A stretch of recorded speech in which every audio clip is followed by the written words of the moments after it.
On dit souvent qu'il y a des conseils qui valent de l'or. Eh bien, aujourd'hui, on va parler de conseils encore plus précieux.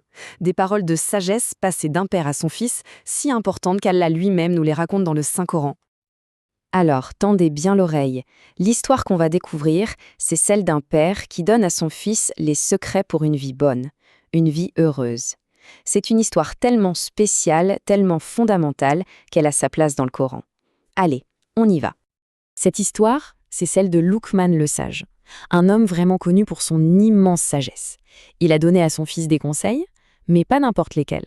Des conseils tellement puissants qu'ils nous guident encore, nous tous, des milliers d'années après.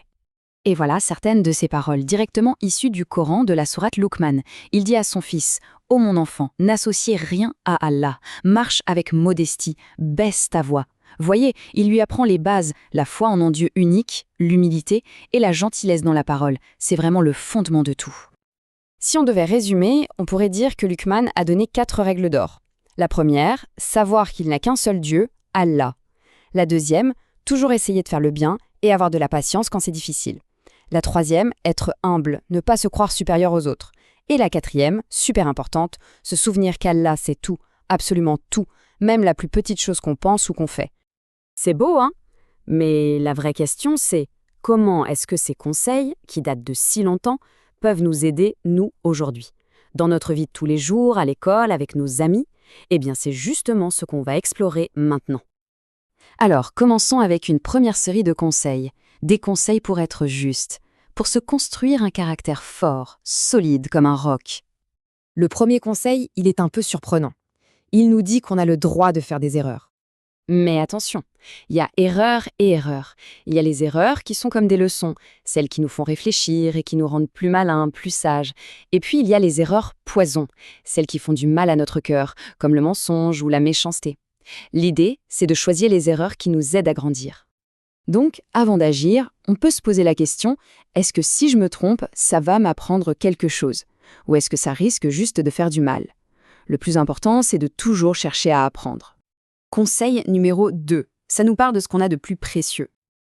Et non, ce n'est pas une console de jeu ou des jouets super chers. Notre plus grand trésor, c'est notre honneur. C'est le fait d'être une personne droite, quelqu'un sur qui on peut compter, avoir le cœur en paix, sans rien à se reprocher. Ça n'a pas de prix. C'est la vraie richesse.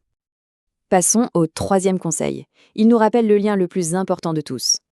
La foi, ce n'est pas juste quelque chose qui se passe à la mosquée. C'est d'abord et avant tout dans notre cœur. C'est de savoir, de sentir qu'Allah est là, avec nous tout le temps. Qu'on soit en train de jouer dans notre chambre, de faire nos devoirs, n'importe où.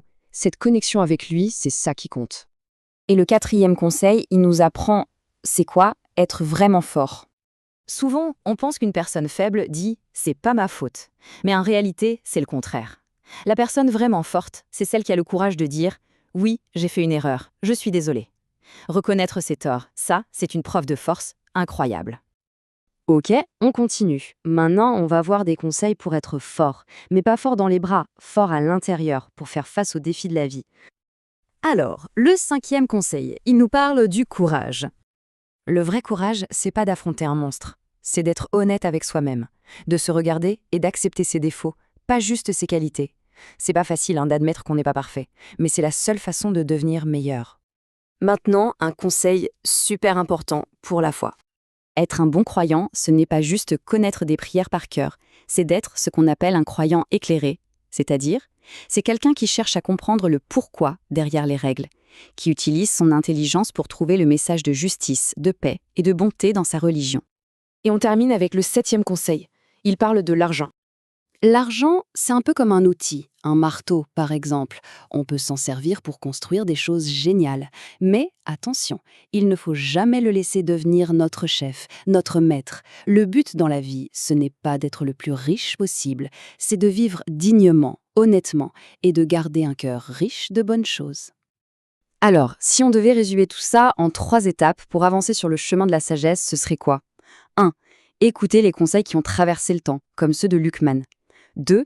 Essayer chaque jour d'agir avec courage et honnêteté. Et 3. Se souvenir que la plus grande des richesses, c'est d'avoir un cœur en paix. Et pour finir, une petite question à garder en tête. La sagesse, c'est pas que dans les livres ou les grandes histoires, c'est surtout dans nos petites actions de tous les jours. Alors quel petit geste de gentillesse ou d'honnêteté est-ce qu'on pourrait faire aujourd'hui? Juste un petit pas. C'est peut-être ça le début du chemin.